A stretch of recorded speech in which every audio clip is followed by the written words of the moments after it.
আচ্ছা, আপনারা যে এই যে বল্টুটা, এই বল্টুর টায়ার দিচ্ছেন, এটা আপনার কত মিলি টায়ার দিচ্ছেন?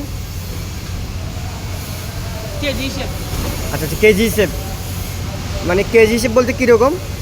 মনে করেন এই যে আমি শক্তিটা দিচ্ছি, হ্যাঁ, কত কত কিলো শক্তি মানে প্রয়োগ শক্তি করতেছেন। প্রয়োজন। হ্যাঁ হ্যাঁ হ্যাঁ। অন্তত পক্ষে এটা 16 কেজি, 15 থেকে 16 কেজি। আচ্ছা, তাহলে মানে এটা মানে এই বল্টুটার সাইজটা কীরকম? এটা যে 12 mm। 12 mm মতো অন্তপক্ষে 16 থেকে 15 কেজি।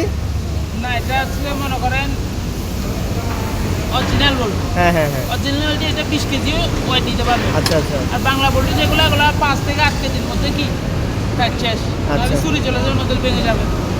আচ্ছা, মেকানিকের মূল বক্তব্য হচ্ছে আপনার যে একটা অরিজিনাল বল্টু 12 mm ওটা যদি আপনার যদি 20 কেজিও প্রয়োগ করা ওই শক্তি অর্থাৎ টায়ার দেওয়ার জন্য ওটা লুটটা নেবে, কিন্তু একটা বাংলা বল্টু আপনার ওই লুটটা নিতে পারবে না, ওটা 5 থেকে 6 কেজি টায়ার দেওয়া যাবে।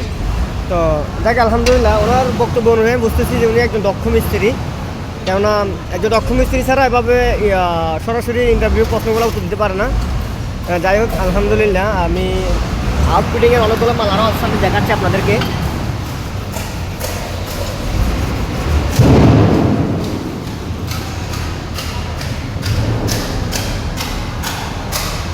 এই যে সামনের শোটা দেখেন, আমি দেখাচ্ছি আপনাদেরকে।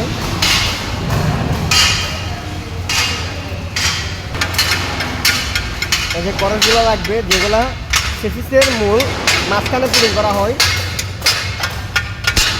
এগুলো সবগুলো আউটফিটিং। এই মালগুলোর উপরে বিভিন্ন মালগুলো লাগবে।